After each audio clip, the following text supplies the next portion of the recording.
When Allah wants you to get something, to achieve something, or to give you something, nobody can stop it.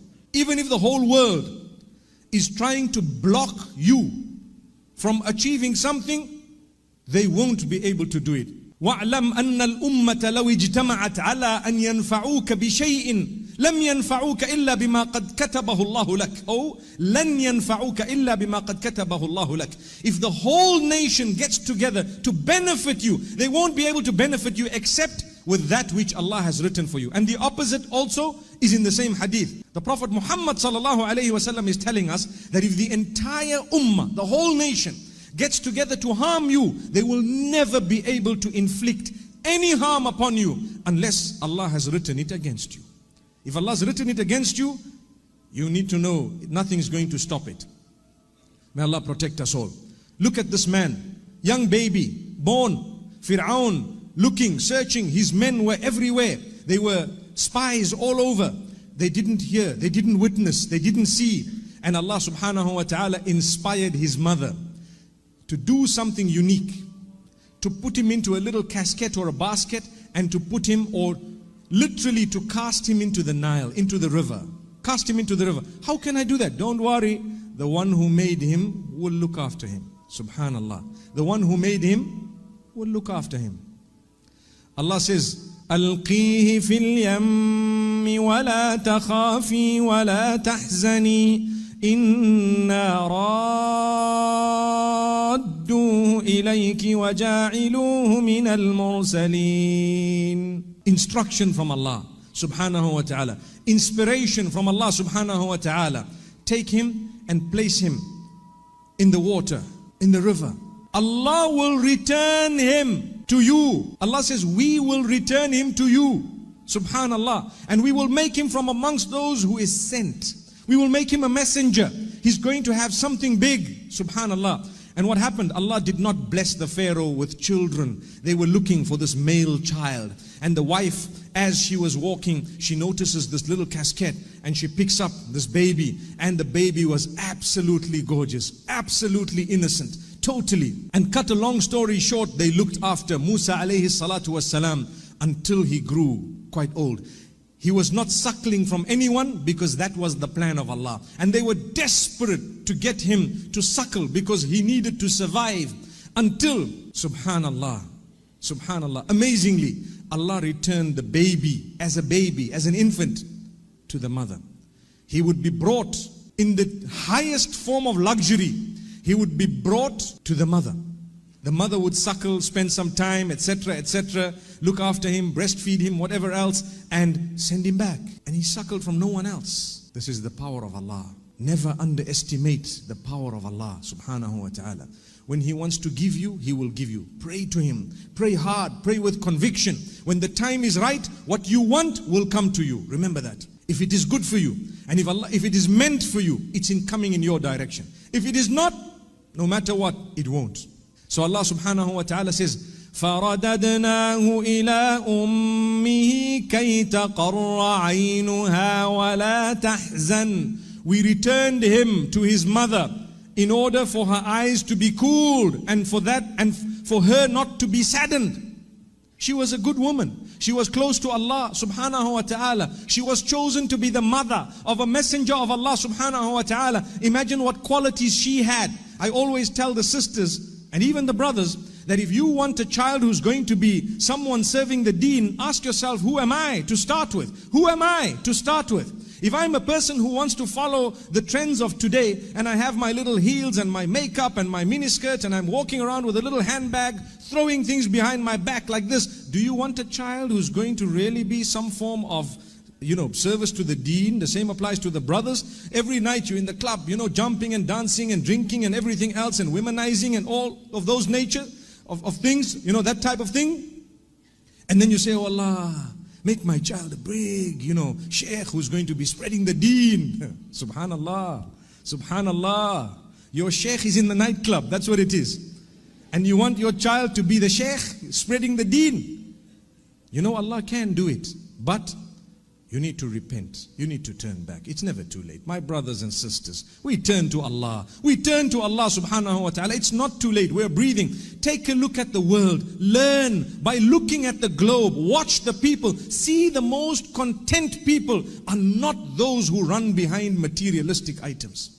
Remember that. Wallahi, I promise you. Yes, you might look at glamour, you might look at popularity, you might look at someone who the world looks at as, wow, a superhero, someone who's a movie star. In real life, they are depressed, they are struggling, they have addiction sometimes to various things, even drugs. They suffer with problems, they are bipolar. Look at so many of these pop stars popping one after the other, pop, pop, pop, pop. Have you seen that? That's why they're called pop stars.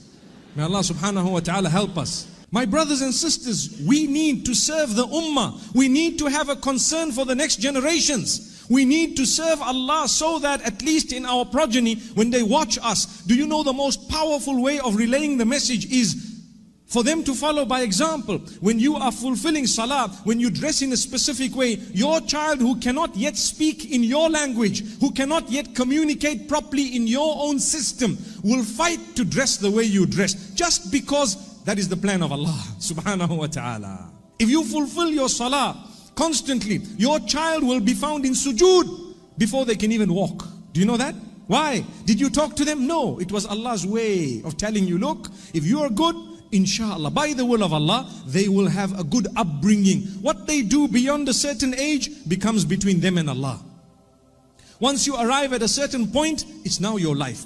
I looked after my children up to a certain age. An example, just an example. I'm not talking about myself, but I'm saying, if I look after my children for a certain age, up to a certain age, beyond that, if they end up dwindling left and right, I can always say, Ya Allah, I offered them the best. I still make dua for them. I will still guide them. But now they're independent. They are doing things. It's up to them now. It's between you and them. Ya Allah, guide them. Subhanallah. I can try. When I say I can guide them and Allah guides them, two different types of guidance. One is ad-dalala wal-irshad. One is to show them the way. I can show them the way, to say, look, this is the way. But at-tawfiq is from Allah. The guidance in the sense that to bring them onto the path is from Allah. May Allah bring our children on the path. And before that, may Allah bring us on the path and keep us steadfast. Remember, when you follow your faith, considering it an honor to follow your faith, that is when you have achieved something. But when you follow your faith, considering it a burden, yes, you may be following, but you will not achieve the true benefit of the entire package. People fulfill salah. When you fulfill salah, you're lazy to do it. You're just doing it because, hey, you know what, I'm scared. I don't want to be punished. Okay, fair enough. Your salah may be done. But if you want to achieve the broader benefits of that beautiful salah, do it as an honor. Oh Allah, I love you. I'm going to fulfill this salah because I want to do it for your sake. You've given me so much, Ya Allah. Amazing.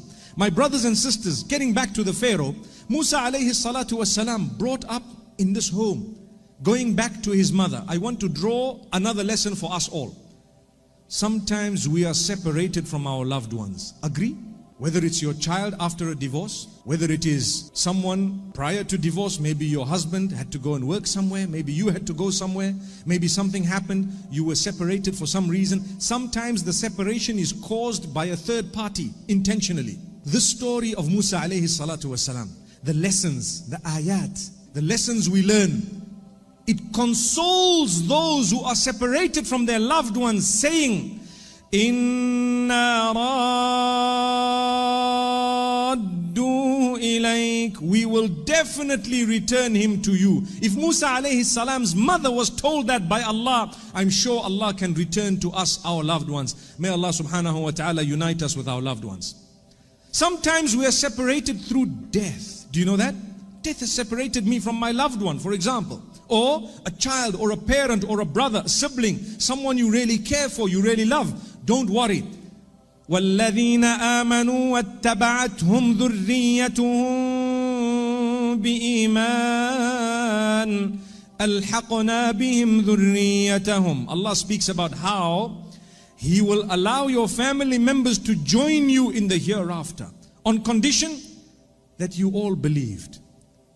On condition that you all believed. You need to try to earn the pleasure of Allah. You did it, Your children did it, you tried your best. Allah says, we will gather you together. Don't worry. You're going to be united.